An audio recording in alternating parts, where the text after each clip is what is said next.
Olá, seja muito bem-vindo a mais um podcast da DOC. O Universo DOC Podcast é um momento de conversa, onde a gente recebe amigos, recebe pessoas que a gente admira para conversar sobre carreira médica, um tema que orgulhosamente a gente diz na DOC que a gente entende e que se dedica há muito tempo. Bom, a gente está chegando, nosso podcast vai ao ar em outubro, mês do médico. Então, a gente tem muita coisa que gostaria de falar, de conversar com os médicos sobre esse assunto, que para a gente é tão caro. E aí eu tenho o prazer enorme de ter aqui hoje com a gente a doutora Vera Fonseca. Bom, ela é parceira da DOC em vários projetos ao longo do tempo. Eu acho que existe, de fato, uma história juntos. E aí, antes de qualquer coisa, eu só posso dizer muitíssimo obrigada por estar aqui com a gente. Seja muito bem-vinda para esse bate-papo. A gente, antes de começar, estava conversando que se não fossem esses fones de ouvido e o microfone na frente, a gente podia estar em qualquer lugar, conversando sobre coisas que a gente gosta, sobre assuntos que a gente já conversou em outros momentos, que dizem respeito a esse ser médico. Então, antes de passar a palavra, eu vou falar um pouquinho. A gente tentou resumir um currículo enorme em algumas linhas, e aí eu vou ler. Doutora Vera Fonseca, coordenadora e professora das disciplinas de Saúde da Mulher e Saúde da Gestante da Universidade Estácio de Sá, campus Città América. Professora e coordenadora da Liga Acadêmica de Ginecologia e Obstetrícia da Universidade Estácio de Sá, Lago. É o nome da liga, né? Isso. A professora responsável pelas monitorias das disciplinas de Saúde da Mulher e Saúde da Gestante na Universidade Estácio de Sá. Chefe do setor de patologia do trato genital inferior do Hospital Universitário Clementino Fraga Filho, da UFRJ. Membro titular da Academia de Medicina do Rio de Janeiro. Presidente da Associação de Patologia do Trato Genital Inferior, capítulo Rio de Janeiro. Eu acho que assim, isso aqui é um pequeno resumo do que você está fazendo hoje. Mas eu acho que talvez para a gente começar essa conversa, eu queria quebrar o gelo perguntando o seguinte: quem é Vera Fonseca? Bom, Alice, em primeiro momento, né, no primeiro lugar, queria muito agradecer mais uma vez estar aqui, né? Você mesma falou, né, a DOC é uma casa, né? Eu me sinto muito em casa, apesar dos fones, dessa coisa mais formal, eu estou em casa, Que né? bom. Foram vários projetos juntos, né? Eu tentar sempre auxiliar no que eu posso, né? A editora DOC e vocês, né? A editora sempre me ajudando em vários passos que eu dei aí na minha vida, na vida associativa, na vida como professora. Então, é uma parceria de muitos anos. Então, eu estou muito, muito feliz de ter sido uma das escolhidas para estar aqui. Foi Escolhida, melhor ainda. Para estar aqui, né, falando de carreira médica, falando essa homenagem, né, que todos nós vamos fazer ao Dia do Médico. Então, primeiro eu queria expressar isso, Alice, a minha alegria, o meu contentamento. Estou muito feliz mesmo. Bom, aí você me perguntou quem é Vera Fonseca. Quem é Vera Fonseca? Né? Eu não estou perguntando pela médica, eu estou perguntando pela pessoa. Assim, se você fosse resumir em uma frase, quem é você? Eu vou roubar, né? Tudo bem. Vou roubar uma frase que é uma frase que eu já escolhi muito, tem em livros da Clarice Lispector e tal, e que diz, eu não tenho, é mais ou menos assim, né? Eu não tenho muito tempo, porque ser feliz me tomou todo o tempo possível. Então, Legal. independente da médica, independente da doutora, eu me defino como uma pessoa muito feliz. Essa coisa da gente acordar, essa coisa da gente poder viver, né? Com todas as dificuldades que possam acontecer dentro da nossa cidade, né? Dentro do nosso país. A gente vive numa cidade literalmente maravilhosa, num país rico, país sim, muito rico. Então, ter essa oportunidade, né, de vivenciar, de ter uma família, de ter uma religião, né? Eu tenho a minha fé é algo assim que é um grande sustento da minha vida, se talvez não seja o maior sustento da minha vida. Então, eu acho que é isso. Ser feliz ocupou a minha vida nesses 57 anos, não tem problema de ser verdade, nesses meus 57 anos, ser feliz ocupou a minha vida. E eu colocaria assim, como grandes tripés, a fé, a família. Eu acho que são assim, junto com essa alegria que eu tenho de viver, com certeza, é o grande tripé de sustento de Vera Fonseca. Eu acho que você acabou me dando 2 pontos que a gente vai seguir, com certeza, conversando sobre eles. Um que você me lembrou Gonzaguinha, com a ideia de viver e não ter a vergonha de ser feliz, né? E eu acho que muitas vezes as pessoas têm vergonha de se admitir felizes, apesar das dificuldades, apesar dos problemas, de ser feliz. E essa tua fala também começa a me posicionar sobre o que a gente vai falar, que é sobre esse ser médico em um momento de tanta dificuldade. O pessoal do estúdio tinha me deixado uma cola sobre a questão de, afinal de contas, por que 18 de outubro é o Dia do Médico. E aí vem a questão de São Lucas, Claro, né? E a questão de considerado pela Igreja Católica como o doutor, o médico, isso, exatamente, né? E isso é exatamente por conta disso, né? Vou voltar antes, que você falou do Gonzaguinha, né? Eu tenho muita preocupação com isso, que as pessoas parecem que têm a dificuldade de falar na felicidade. Hoje tem a escapatória do Instagram, né? Porque o Instagram, as pessoas vão lá e colocam coisas só maravilhosas, né? Ninguém é triste, ninguém nunca está triste. Tá tudo é sempre bom, mas assim, a coisa é de verbalizar isso, apesar das nossas dificuldades, né? Nós vivemos, poxa, tenho, né? A gente tem uma profissão, a gente tem família, a gente tem saúde. Meu Deus, por que a gente não é feliz? A gente é muito feliz, a gente é muito agraciado. E aí vem realmente o dia 18 de outubro, é dia de São Lucas, né? São Lucas é o grande doutor da igreja, ele era médico, e além disso, ele foi o responsável por escrever parte, né, de alguns evangelhos e textos bíblicos da Bíblia. Então, acredito eu que na época, né, já uma pessoa diferenciada pelo conhecimento que ele tinha, não só da medicina, mas também da condição de escrever, né? Da condição humana também, exatamente, né? De conseguir passar aquilo que vivenciou naquela época, junto a Jesus, ele colocar nos nossos textos bíblicos, que são realmente um grande direcionamento para qualquer pessoa. Então, por isso que a gente, né, faz essa referência a São Lucas, que acaba sendo o santo protetor dos médicos. Eu acho essa questão super bonita. Mas aí, me fala um pouquinho sobre a questão da medicina. Em que momento você pensou, eu quero ser médica? Em que momento a medicina veio como... eu acho que ninguém... Desculpa, deixa eu devagar um pouquinho. Medicina não é alguma coisa que eu acordo hoje e penso, que tal ser médico? Eu acho que é uma construção de personalidade, né? É muito difícil dizer... Ninguém dá para dizer assim, trabalho como médico. Você é médico, né? Isso não é alguma coisa que você deixa do lado de fora quando não está exercendo a profissão, como acontece com outros. Como é que começou isso? Eu escuto muito isso, essa história do médico, escutava de alguns colegas, já mais staffs, professores, e eu falo muito isso para os meus residentes e alunos. Você quer ser médico? Pensa agora. Pensa e toma a decisão. Não tem aquela história, hoje eu vou à praia, né? Não, hoje eu estou aqui para me divertir. Eu não sou médica, né? Não, você é um médico que vai à praia. Você é um médico que vai na boate. Você é um médico que viaja. Você é um médico, né? Isso não tem a ver com sacerdócio. Né? Sim, eu acho que é importante falar muito disso, bom, né? Aquela história, né? Porque é um sacerdócio. Não, a gente é médico, é uma profissão, a gente tem que ganhar os nossos honorários por aquilo que a gente faz.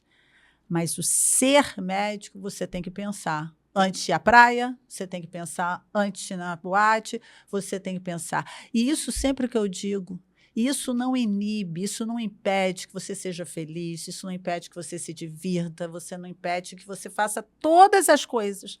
mas vai ter sempre alguém que vai te dizer, você é médico. A gente está Então, falando de é uma importante. A responsabilidade, postura, isso a gente tem que, infelizmente, a gente ensinar aos nossos alunos e aos nossos residentes. Lá atrás, eu acho que talvez não precisasse tanto, né? Porque a família se ocupava disso. Hoje, talvez, por tudo isso que o mundo está acontecendo, pandemia e outras coisas, né? Eu acho que essa função ficou um pouco de fora. Mas por isso que nós, né, eu tenho muito essa preocupação de sempre apontar, de sempre te ser isso para o meu formando, para o meu aluno, né, dessa importância de você ter a responsabilidade e ter postura como médico. Não tem jeito. Isso você vai levar não só no seu ambiente de trabalho, mas em todos os ambientes que a gente vá caminhando. Eu, daqui a pouco, depois que eu falar um pouco da minha trajetória, eu vou contar uma coisa muito engraçada, muito interessante para vocês.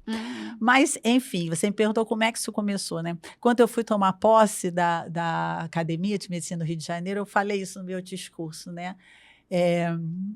Talvez o primeiro momento que eu tivesse pensado como médica, a pessoa responsável talvez hoje nem saiba, né? Que eu existo como médico. Mas antigamente, a gente estava ciências, né? Exatamente na 7ª série, que seria hoje o 8º ano. Tinha uma professora, essa professora chamava professora Tirce, calma, tranquila, uma paz. E eu comecei a estudar o corpo humano exatamente nesse momento. E eu me encantei. Me encantei e comecei a falar, né, em casa, para os meus pais, não, acho que eu vou fazer medicina. Nós éramos uma família humilde, mas que sempre teve como prioridade o estudo, e a minha mãe dizia, e eu tinha irmãs, eu sou a caçula e temporão, e eu tinha minhas irmãs que eram mais velhas, já na faculdade, já se formando nesse momento, né, porque eu estava na 7ª série, e minha mãe dizia assim, mas Vera, você devia fazer uma das profissões das suas irmãs, realmente, para eu poder ter uma ajuda maior, né? E não ela tinha nenhum disse, médico na família? Nenhum médico. Eu sou família portuguesa, meus pais são imigrantes, meus irmãos também são portugueses, só eu que nasci aqui, e minha mãe dizia isso. E depois ela falou, então vai ser professora, as minhas irmãs não escolheram isso, vai ser professora. E eu falava, não, mãe, vai ser medicina. Até que meu pai um dia falou, essa menina quer ser médica, vamos deixar ela ser médica. E assim foi, graças a essa professora disse, espero que ela esteja ainda viva, mas não, né, que Deus a tenha em bom lugar. Foi graças a ela que realmente aquele estudo do ser humano me encantou.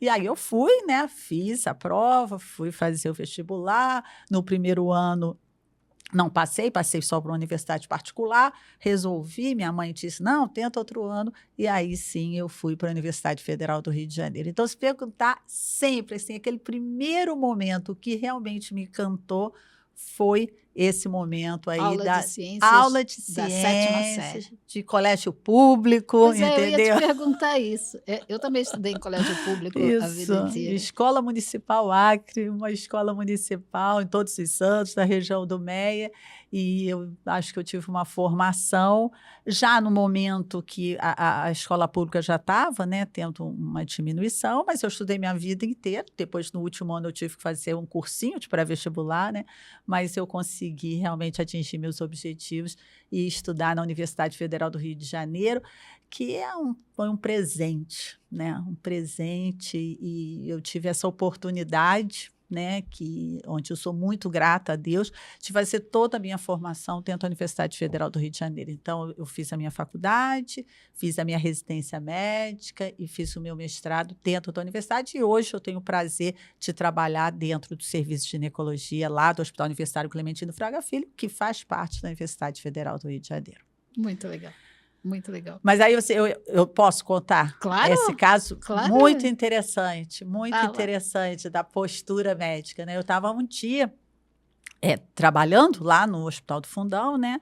Uma sexta-feira de manhã, e cheguei uma paciente que já tinha estado lá algumas vezes, poucas vezes, era uma paciente que eu recebi, devia ser uma terceira vez, uma paciente com diagnóstico de uma doença maligna ou pré-maligna, e ela era sempre muito enfática, né?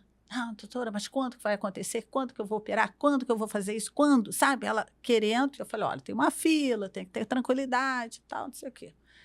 Numa sexta-feira, cheguei lá, ela sim, ela que me recebeu. Doutora, que bom. Eu falei, gente, consegui, Mudança de postura. consegui. Ela está feliz em me ver, porque ela sempre estava, sabe?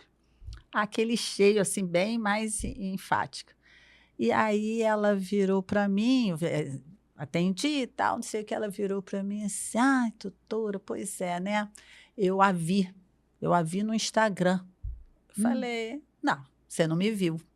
Você não me viu no Instagram, porque eu não tenho Instagram. Não fui eu.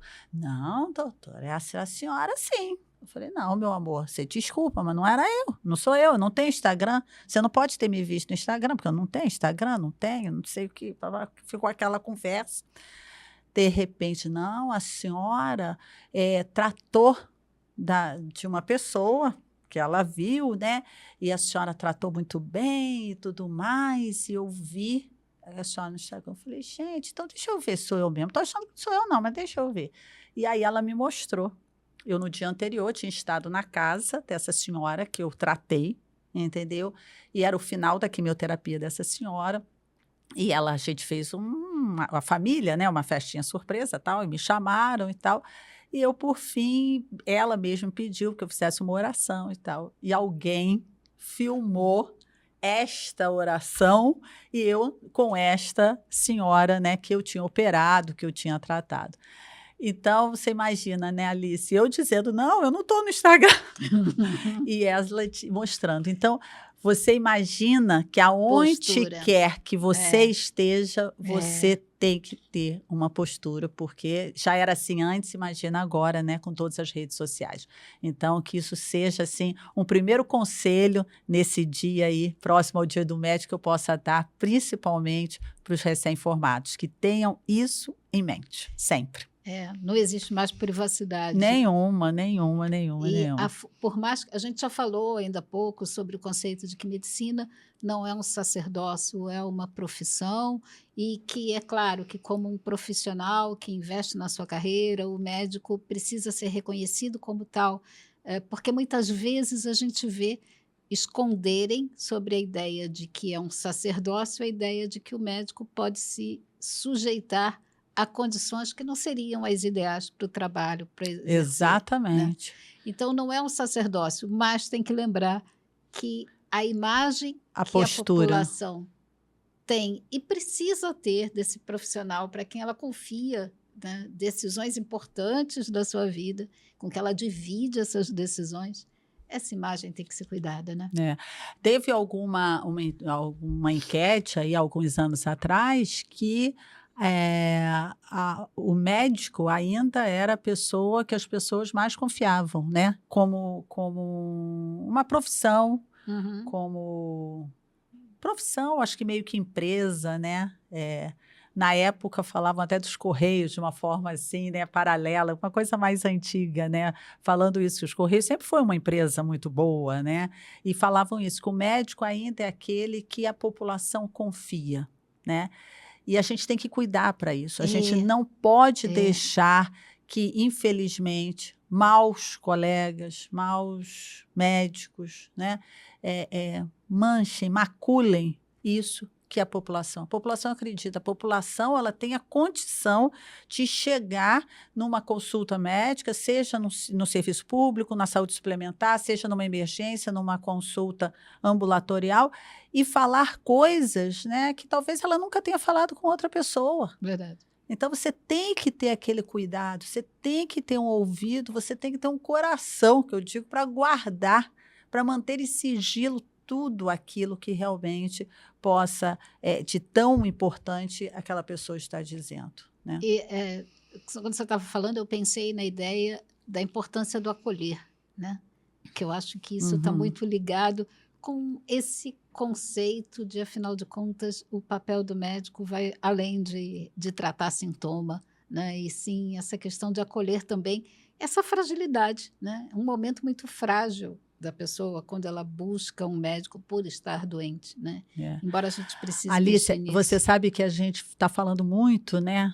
Meio que é uma palavra da moda, a empatia, né? Empatia é você se colocar no outro. Eu digo que empatia não está resolvendo mais.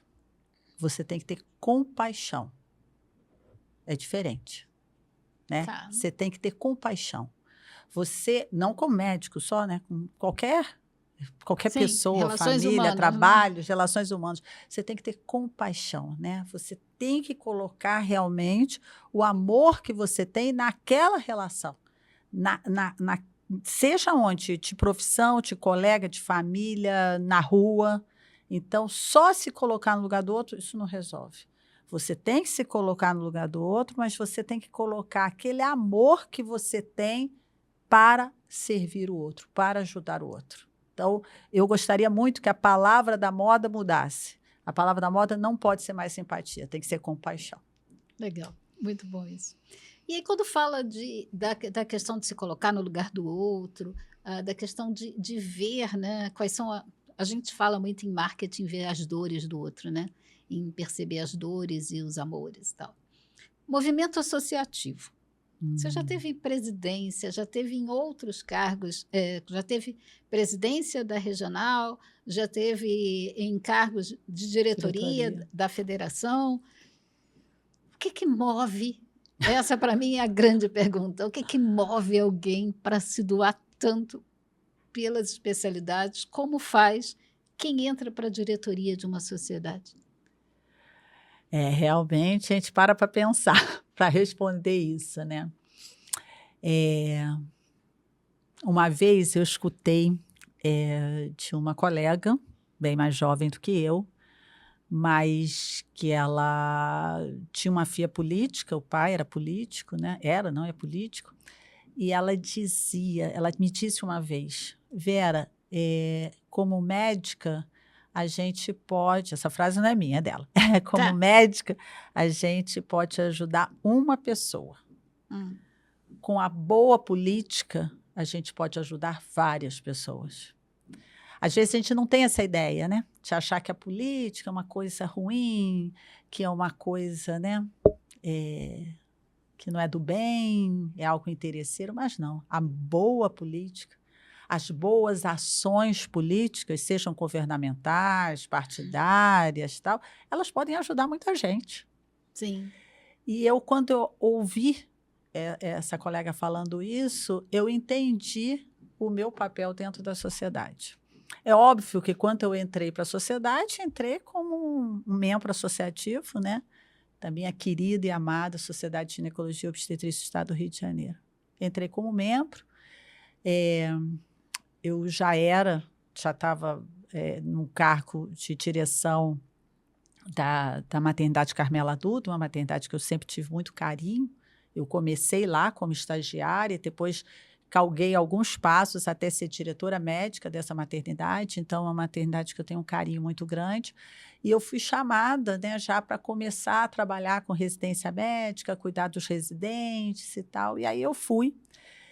E é algo, assim, encantador, né? Porque é exatamente isso. Como que você pode ajudar um conjunto de colegas, né, ginecologistas, obstetras, naquela especialidade, a melhorar a sua condição. A melhorar a condição em termos de educação médica continuada, melhorar a sua condição em termos de honorários médicos, né, em termos de qualidade nos locais de trabalho. Então, eu comecei a ver isso. Não, a gente tem algumas coisas para fazer. A gente pode conversar com organizações governamentais, a gente pode conversar com políticos, eu posso chamar professores para a gente dar aula para alguma coisa que eu saiba mais e ensinar para outros. Eu posso chamar os residentes, né, para ficarem mais próximos a nós. Então, eu comecei a ver isso. E aí, uma coisa foi levando a outra e tal, até que realmente eu fiquei 6 anos como secretária-geral da SGORG, né, ajudando muito os presidentes da época, e depois fiquei mais 6 anos como presidente da Sociedade de Ginecologia e Obstetrícia. Foi uma experiência incrível, né, de crescimento, de formação, de conhecer pessoas, de aumentar o potencial de liderança, de gerência. O médico tem que ser um líder. Eu falo isso para os meus alunos a cada aula. Vocês têm que aprender a parte técnica, mas têm que aprender liderança. O médico ele tem que ser um líder, ele tem que ser um gerente, ele tem que ser um gestor, seja se você esteja trabalhando no seu consultório, seja se você esteja numa equipe cirúrgica, se você está chefiando um plantão, ou se você vai ser diretor de um hospital. Não importa, aonde você esteja, você tem que ter gerência, você tem que ter liderança. Eu pude exercer muito isso dentro da sociedade. Depois eu tive a oportunidade de ir para a Federação Brasileira de Ginecologia e Obstetrícia também, avaliar as diferenças desse nosso país continental, tentar ajudar dentro dessas diferenças. Hoje, eu continuo dentro da sociedade, voltei ao meu cargo inicial, que é cuidar da residência médica, né? E hoje estou também presidindo essa sociedade, que é uma sociedade menor, que é a Sociedade de Patologia do Trato Genital Inferior, que cuida das doenças do colo, da vagina, da vulva. É uma sociedade menor, mas que eu tenho muito carinho de, nesse momento, estar presidindo, tendo sempre esse objetivo, tentar ajudar os outros colegas a melhorarem as suas condições de trabalho, condição essa que, se estiver melhor, a gente consegue atingir também a melhor qualidade da saúde das nossas pacientes, né, do nosso estado. Pausa para dizer o seguinte: o que você precisar de ajuda com a sua Sempre. sociedade, conta com a gente, que a gente está aqui com o maior carinho, o maior prazer em ajudar uma sociedade a crescer. Mas aí eu queria mudar um pouquinho ou não de enfoque na nossa conversa, porque cada vez mais a gente escuta e ouve falar em grupos diferentes sobre a degradação da qualidade de vida do médico e sobre as dificuldades de conciliar vida pessoal com carreira.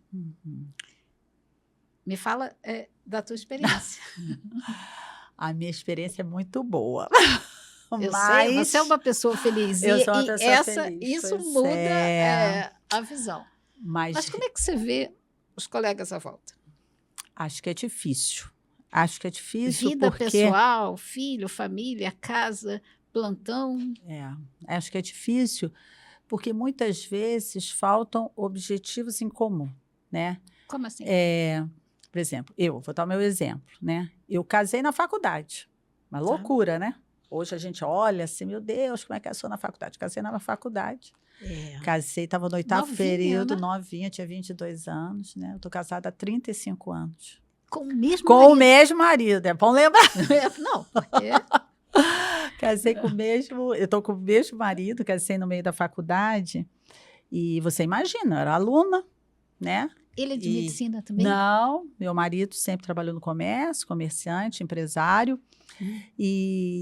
E assim, por isso que eu falo, né? Como é que tá certo essa história, né? Como é que deu certo, Até né? entender, Até essa entender, rotina mas louca assim, de porque médico, a gente né? sempre colocava, e aí isso serve também, né? Para quem está nos ouvindo, né? Tentar, como família, como casal, você traçar objetivos em comum, né? Qual é o objetivo hoje? Qual é o objetivo? O meu objetivo era me formar. Perfeito, era me formar. Qual é o objetivo agora? O meu objetivo era passar na residência. Qual é o objetivo agora? A gente aumentar o comércio dele. Qual é o objetivo agora? É a gente abrir um consultório. É um objetivo. Não, agora qual é o objetivo? É o lado dele. Não importa. Não importa se eu souber se ele tem uma outra profissão. Importa a gente traçar uma linha a ser seguida de objetivos, né? Um auxiliando o outro auxiliando um, para que a gente possa traçar isso. É óbvio, né, Calice? Isso precisa ter confiança, tem que ter lealdade. No sentido amplo da palavra. Tem que ter amizade, né? Tem que ter... Tem que ter compaixão. Sim. Tem que ter compaixão, né? Você tem que ter esse amor pelo outro para você entender que eu, né, viajei o Brasil inteiro dando aula, viajei o estado do Rio de Janeiro, né? Eu sempre falo, né, Campos, Itaperuna, distâncias longas, mas que eu fui N vezes, né? Então, você ter isso. Agora, reconheço, né, que não é a coisa mais fácil, né? Porque você tem que ter uma confiança muito grande. Você vai passar um plantão junto. Você vai passar horas da sua vida. Às vezes não é um plantão de 24 horas, né? Eu, no início da minha carreira, às vezes passava 3 plantões de 24 horas fora de casa. Uau! Entendeu? Então, mas é isso. por que você passava, né? Por que eu passava? Porque ou eu queria aprendizado, né? Porque precisava, porque eu queria uma questão financeira, porque era importante também. Sim. Então, sempre colocando esses objetivos. Então, quando as pessoas falam, porque o fulano vai casar com outro, que os dois são médicos, vão se compreender melhor. Eu não tenho isso para falar. Até acho, até que é bem compatível, claro, né? Terem a mesma profissão, o mesmo entendimento, né? Mas não acho que isso seja uma condição primária para uma união, tá certo. Compaixão, Não né? necessidade de um casamento, mas para uma união, tá certo. Não vejo isso como uma necessidade. Talvez a compaixão seja um requisito maior do que realmente a mesma profissão das duas pessoas, né, que estão optando em ficarem juntas ou terem uma vida em comum juntas, acredito eu. E na hora que chega filho, você tem uma filha? Eu tenho uma filha. E na hora que chega filha, como é que fica Eu, apesar de ter me casado muito cedo, né, eu demorei 9 anos, né, Tá.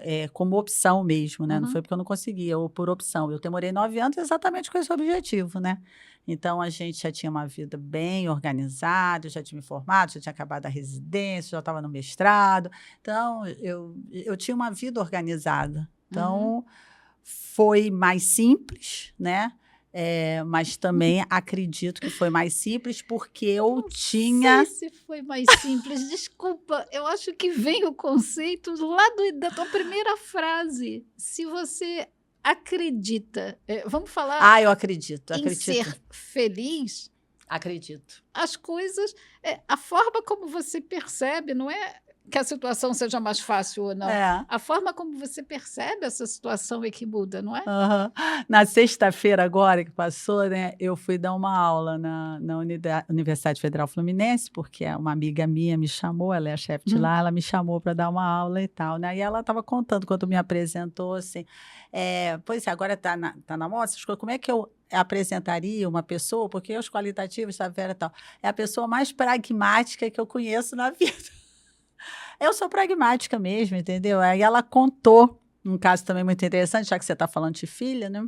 A minha filha foi para a creche aos 3 meses. Creche de 7 da manhã às 7 da noite. E foi muito bom, está criada, ótima, médica, sem problema nenhum. Enfim, nunca vi isso como problema. Vai ficar o dia inteiro na escola. Eu queria isso para todos os habitantes desse nosso país, né? De poderem entrar numa escola às 7 da manhã e saírem às 7 da noite. Seria maravilhoso se a gente pudesse oferecer isso para todas as pessoas, né? Ficasse um tempo integral onde pudesse receber alimento, estudo, saúde, né? Tivesse um postinho de saúde ao lado da escola para receber vacinação, tudo. Seria um sonho, né? E a minha filha foi. E no meio dessas confusões aí da vida, ela estava lembrando, a gente fez mestrado junto, e ela falando, poxa, que dia horrível, aconteceu isso, eu estou com uma paciente grávida, eu era diretora da Carmela, fui para o meu consultório, você não acredita, a creche me telefonou. E aí, né, aí a colega virou e disse para mim, não, você foi para a creche. Eu falei, claro que não tinha como ir para a creche, como é que eu ia para a creche, não sei o quê, a menina estava com febre, tinha uns 4 anos, tal, a menina com febre. Aí eu falei, minha querida, falei para a diretora, faz um favor para mim, você sabe, faz um movimento no pescoço dela, para trás e para frente, para trás e para frente. Se o queixo estiver chegando ao peito, tudo pode esperar, tudo pode, que eu sempre falo, meningite é que não pode, o resto tudo pode esperar. E ela falou, você é louca? Eu falei, eu não podia sair, dá a Novalgida que ficou tudo bem. E depois, passando algum tempo, minha filha já estava em outra escola, também tempo integral, a mesma situação. A menina estava com febre, me ligou, e tinha uma auxiliar de enfermagem, virou assim, ela quer falar com a senhora. A senhora atende? Eu falei, pode, põe ela aí, se eu puder falar com ela. E ela já veio para mim e disse, mamãe, fica tranquila, que eu estou até com febre, que a tia falou, mas fica tranquila, porque eu já movimentei a cabeça várias vezes, está tudo bem, não é meningite. A auxiliar pegou o telefone, nossa, o que ela está dizendo? Eu falei, não, está tranquila, ela está treinada para isso. Então, eu sempre ensinei, é isso que tem que fazer, isso é que tem que correr, o resto tudo está a tempo. Então, essa minha amiga fala, Vera, você é muito pragmática. As pessoas também, às vezes, enrolam muito a vida, né? Claro que aconteceu realmente esses 2 fatos, eu não estou inventando, foram fatos que aconteceram na minha vida, mas não faltou, com certeza, né, o carinho, a dedicação. Eu tenho uma filha maravilhosa. A ajuda do marido, né, fundamental nessa minha vida, foi fundamental.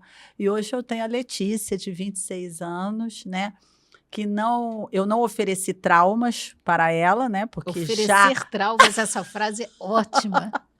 Pois é, não Oferecer ofereci, traumas. porque na verdade ela optou pela medicina e conseguiu ainda escolher a mesma especialidade. Hoje ela está fazendo o 2º ano de residência dela.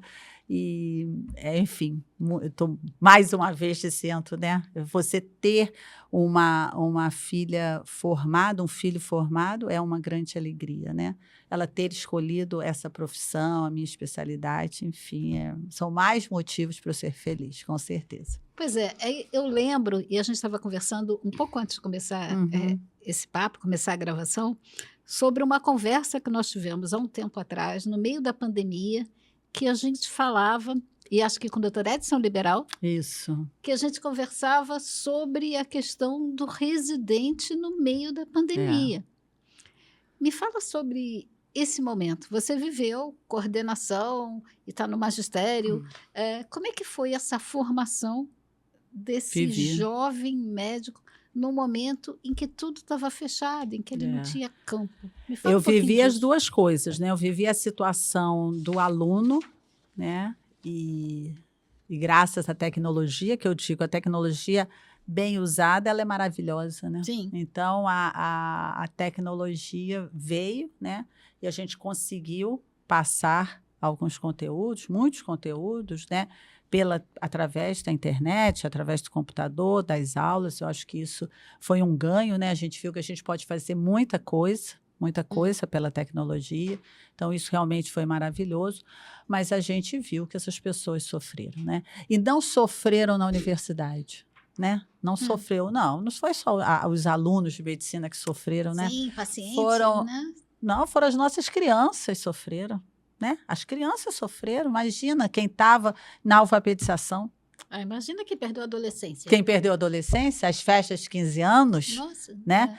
Então, quer dizer, a gente acaba lógico, focado nesse tema da medicina, mas se tiveram muitas perdas. Perdas essas que a gente ainda vai sentir aí nos próximos 10 anos, eu não tenho dúvida nenhuma. Nós ainda vamos sentir isso nesses próximos 10 anos, as consequências, como está descrito, né? A gente não está inventando nada, está descrito isso, né, na história, né? Sim, sim. As consequências das grandes pandemias.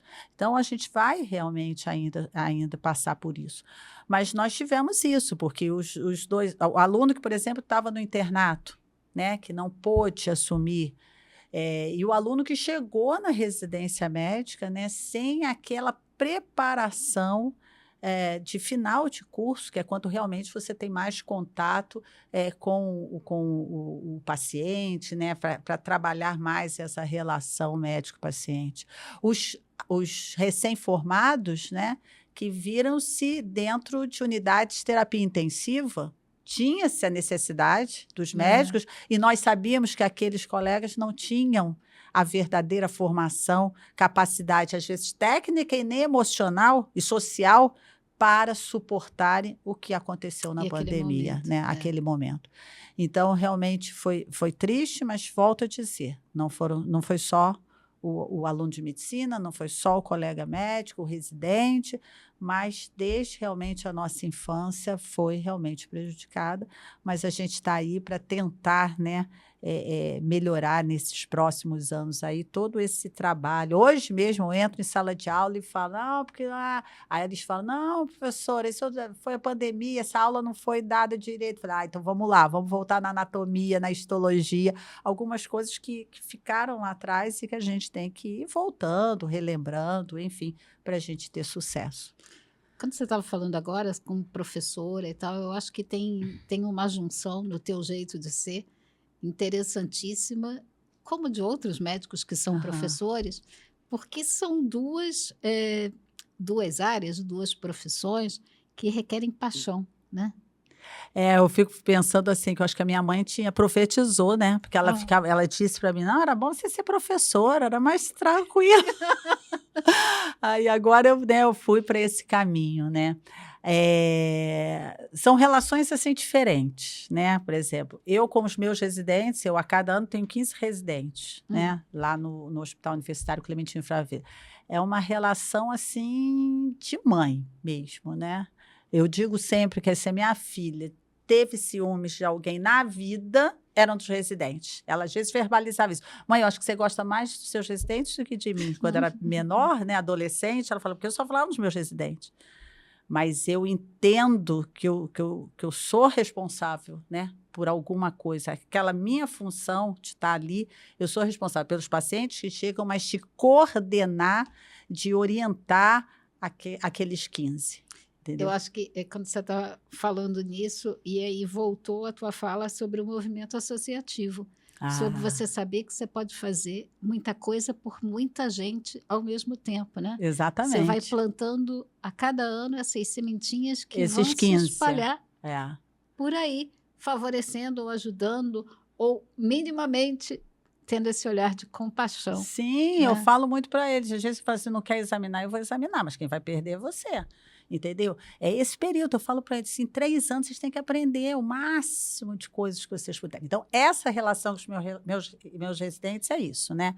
Eu falo muito para todo mundo. Então, ninguém pode brigar com os meus residentes. Eu brigo, eu grito, eu falo alto, eu reclamo, chamo atenção e tal, mas protejo muito, né? E tento dar tudo, o pouco que eu sei, eu tento passar para eles.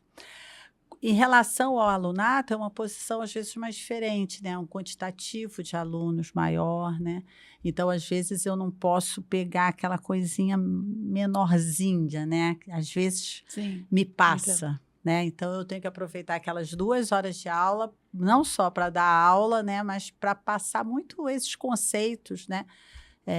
Do dia a dia, conceitos familiares, conceitos de amor, né, enfim, tentar passar muito isso naqueles 40 minutos de aula.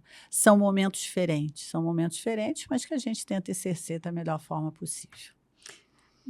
Quando a gente estava formulando, e a equipe, o Roberto estava formulando as perguntas, ele colocou uma aqui que eu acho que eu não vou fazer. Já está aqui, faz, senão depois ele vai brigar com a gente. Vai brigar com razão. você. Tem razão. Então, vamos lá. Ele colocou aqui, a ideia de saber de você quais são os pontos positivos e negativos do ser médico. Pela tua postura, eu acho que a pergunta do Roberto vai ficar no vácuo, vai né? ficar no vácuo, exatamente. Nesse dia que eu fui dar aula, agora sexta-feira que passou, eu disse, tinha um grupo de alunos internos e não estavam acostumados comigo, é claro, eu fui lá, né, de professora visitante, e eu disse, gente, não tem jeito, é a melhor profissão que existe é ser médico, né? Então, vocês estão aí quase chegando nesse momento e não deixem que ninguém tire isso de vocês. Né? Porque você vai ser médico, porque você vai trabalhar muito, porque você vai sofrer, porque você vai encontrar sofrimento, porque você vai trabalhar muito e ganhar pouco. Eu falava, vocês não se deixem influenciar por isso, porque ser médico é a melhor profissão. E agora, assim, né?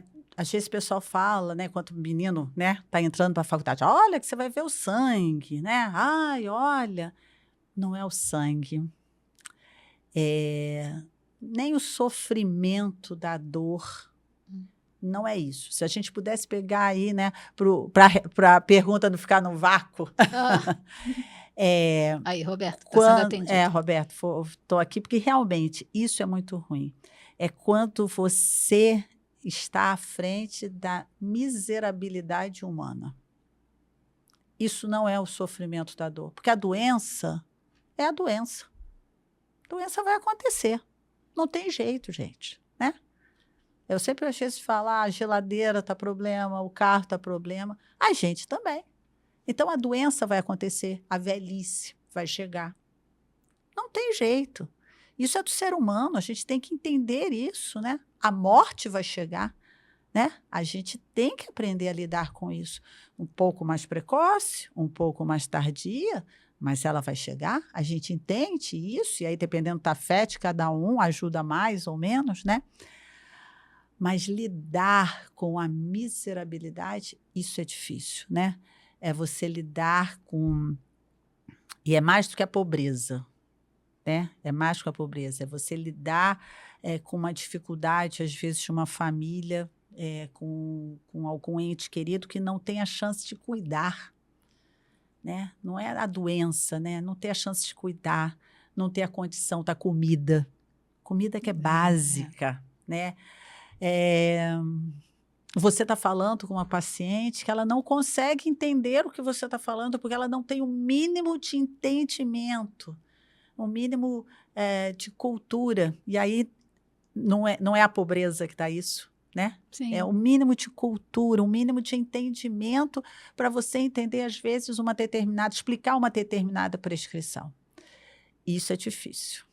Isso é um ponto importante dentro da gente, que a gente tem que se treinar e passam 30 anos de formado e você, sabe, aquela coisa que a paciente, às vezes, você fez aquilo tudo e a paciente sai e você sente aquela tristeza no teu coração, porque não foi uma doença que apareceu, né? Foi uma condição econômica, social, de vida financeira, que fez com que aquela família chegasse a esse ponto, né? Então, é o que a gente vê, às vezes, as pessoas de rua, né? Sim. As pessoas, às vezes, até drogadas, né? Que foi uma opção, né? Então, essa coisa de ver esse lado que a gente chama de miserável não é da pobreza, Sim. não é o financeiro, é da condição humana Denegrida, né? totalmente denegrida. Isso é difícil e nós, como médicos, acabamos que estamos mais à frente dessa situação que talvez outros profissionais. Isso é ruim, isso é muito ruim. Isso é forte. Bom, uma outra, mudando um pouco de aspecto, que eu acho que tudo que você disse é muito impactante, faz a gente pensar muito. E também tem um outro ponto que eu acho que a gente precisa pensar, né? Que é a chamada feminização da medicina. Uhum. Eu diria que para o bem e para o mal, considerando as características, né, de cada gênero. Eu acho que, de verdade, não sei o que você pensa sobre isso, mas acho que a gente pensa várias vezes de forma diferente, a gente seja por condicionamento social, o que for, a linha de raciocínio é diferente. E aí, hoje, de acordo com a IMB, com a demografia médica, são 49,3% de mulheres médicas no Brasil.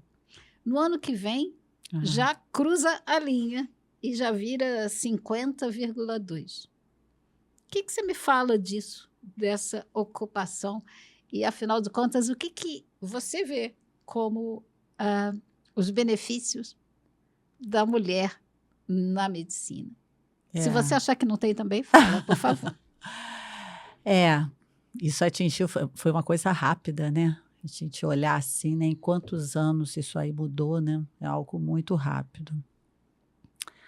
Tinha uma fala assim meio pejorativa, né? Que dizia antes, se a mulher vem para a profissão é porque não está boa, né? Financeiramente não está atrativa. Não está boa, né? Já ouvi isso. É algo assim bem pejorativo, né? Que a gente ouviu muito.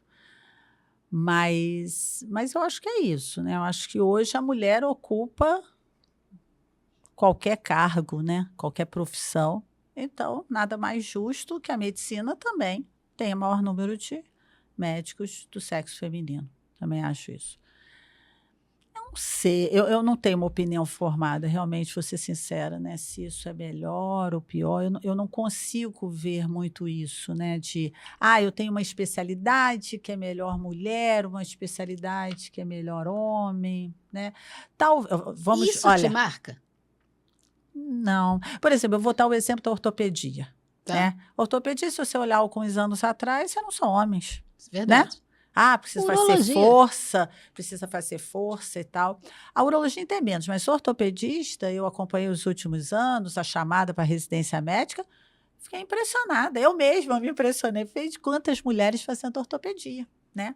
A urologia tem um pouco menos, né? Mas já temos mulheres, sim, fazendo urologia. Tem mulher na direção. Na direção das sociedades, exatamente, já mudando muito, né? E na ginecologia e obstetrícia também. Hoje eu vejo realmente o maior número de mulheres buscando a especialidade, mas não sei, eu não consigo, sabe, Alice, eh, o que seria assim, traria de tão benéfico ou não. Não consigo ver, até porque nós hoje temos esse discurso, mas eu acho que eu já tenho esse discurso há muito tempo, né? Não consigo ver, eu acho que todos nós, independente do gênero, temos capacidade de fazer qualquer profissão e qualquer especialidade. Então, não vejo, acho que é um fato. Eu acabo vendo com bons olhos, né, e esperando que essas mulheres, né, que estão realmente fazendo a opção tenham cada vez mais um olhar atento às necessidades dos nossos pacientes. É isso que eu posso desejar.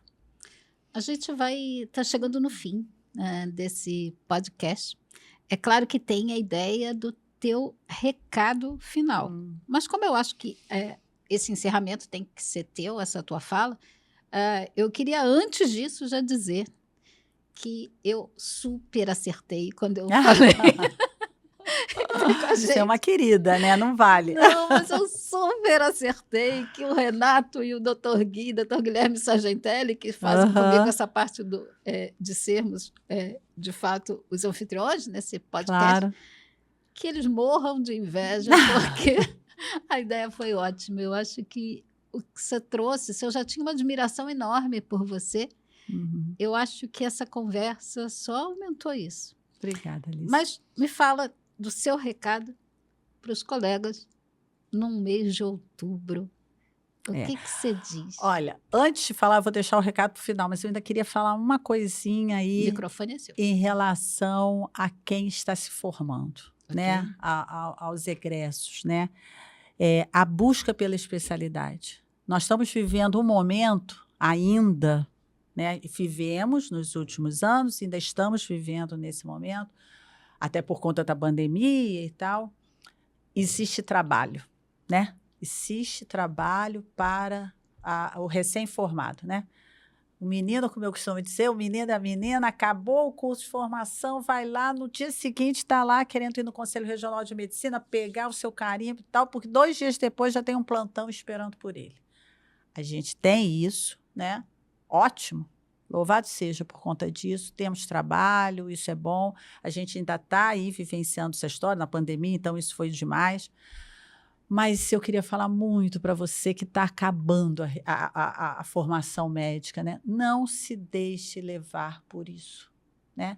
A gente sabe que existe trabalho, existe honorários médicos, às vezes, né? Que realmente criam um desejo, vamos dizer assim, né? A gente sabe que muitos, né, estão numa universidade particular, uma universidade paga, muito bem paga, e a vontade, né, de exercer, de trabalhar e ganhar dinheiro, Sim. é importante, é claro, é natural, é desejável, mas eu digo aqui, para quem puder aguardar um pouco mais, aguarde, se preparem para as provas de residência médica. A residência médica é a melhor forma de você atingir a sua especialização. E você vai ficar 3 anos, 4 anos, 2 a 4, 5 anos ganhando menos? Sim, vai ganhar menos, mas vai estudar, né? Vai ter a opção de te ver, te aprender, de ter o maior tempo de aprendizado. E esses 3 anos vão ser puxados, difíceis agora, mas depois você vai ter uma vida mais tranquila, mais serena, você vai ser um especialista. E é isso que a gente deseja, né? Numa carreira médica, né? Isso é o que a gente mais pode desejar para alguém. Então, esse é um recado que realmente eu deixo para cada aluno que está terminando esse ano, né? Ou nos próximos anos, a faculdade de medicina. Eu acho que ainda tem um detalhezinho, se você me permite, só Claro. uma parte, quanto a isso, que também é a defesa profissional. Sim, Esse sim. médico, diante de dificuldades, ou enfim, tudo isso, o fato dele ter o seu título de especialista, dele ter feito a residência, se transforma numa proteção para todo esse investimento de vida. Não estou falando nem de grana, não. De vida que fez para se formar. Claro, eu sempre digo, você acabou a faculdade, você quer abrir uma cabeça para fazer uma neurocirurgia fácil, eu não recomendo, mas fazer você pode, Sim. né? E depois arque com as suas consequências.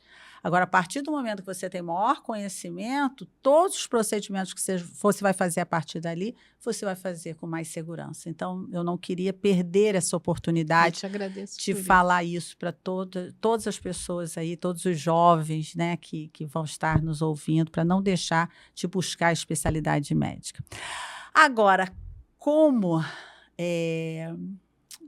os meus colegas, né, e aí eu acho que independente, né, de idade, de tempo de formado, eu acho, olha, eu vou dizer, não tem jeito, né? Eu falo muito com aluno, com o jovem, mas isso que eu vou falar, eu acho que qualquer pessoa de qualquer idade precisa ouvir. Não tem erro, gente, sabe? Para a gente buscar a felicidade na nossa profissão, na nossa carreira. E eu acho que não é só medicina, não, né? Acho que é qualquer uma, né? Você tem que manter o seu estudo, sabe? Aquela coisa que a gente ouviu lá, eu ouvi da minha mãe, do meu pai, né? Ah, médica, você tem que estudar pro resto da vida. Até mesmo. Eles tinham razão. Com toda a simplicidade deles, eles tinham razão. Você manter o seu estudo. Não importa em que momento da vida que você esteja. Tem que ter uma educação médica continuada. Tem que ir num congresso, tem que pegar um livro para ler, tem que olhar na internet, tem que discutir o caso com outro colega. Não tem jeito, né? Infeliz aquele que não tem um colega para discutir um caso. Tem coisa melhor do que isso, né? E estudar é muito bom. Eu digo isso para os alunos residentes. Fazer prova não é bom. Não é bom. Uhum. Em nenhum momento. Eu também não gosto de fazer prova. Fazer prova não, mas estudar, pô, é bom demais. Então, acho que manter o seu estudo, né? Eu falo muito de fé. Não tem como, né? Você tem que acreditar em algo. Você tem que acreditar em algo mais, né? Tudo aquilo que você faz, né? Você faz para alguém, você tem que acreditar em algo mais. Não é só você que está ali, né? Você vai descobrir o que ou quem é esse algo mais para você, mas isso traduz em fé. Então, é muito difícil, acho que assim, né? Para um médico que não tem fé em nada, que não acredita em nada, eu acho que as coisas devem ser um pouco mais difíceis, acredito eu. E o terceiro conselho é colocar a sua profissão a serviço de alguém. Volto a dizer, isso não é fazer algo de graça, não é. Mas você tem que colocar a sua profissão a serviço do outro, né? É ter compaixão, é fazer aquilo para ganhar o seu salário que é justo, mas fazer realmente com amor. Eu acho que se você consegue juntar essas três coisas assim, não tem como estar errado. É sucesso na certa, é felicidade na certa, é a chance que a gente tem de passar bem vários meses de outubro, vários dias 18 de outubro, né? Para a gente poder realmente exercer aquilo que um dia a gente optou, que é a medicina, que é o ser médico. Obrigada, Alice. Estou muito feliz, muito feliz. Nossa. E espero, né, que realmente esse nosso papo possa encantar, porque a gente está precisando disso, né, Alice? A gente está precisando encantar as pessoas, né? E eu falo que às vezes só uma foto do Instagram não é verdadeiro. Acho que uns papos, uns assuntos como esse, espero que encante principalmente meu maior desejo, a minha maior preocupação hoje, que são com os meus alunos, os meus e de todos, e os médicos recém-formados, que eles se encantem a cada dia mais por essa profissão que é maravilhosa. Olha, em nome da DOC, a gente só tem que agradecer.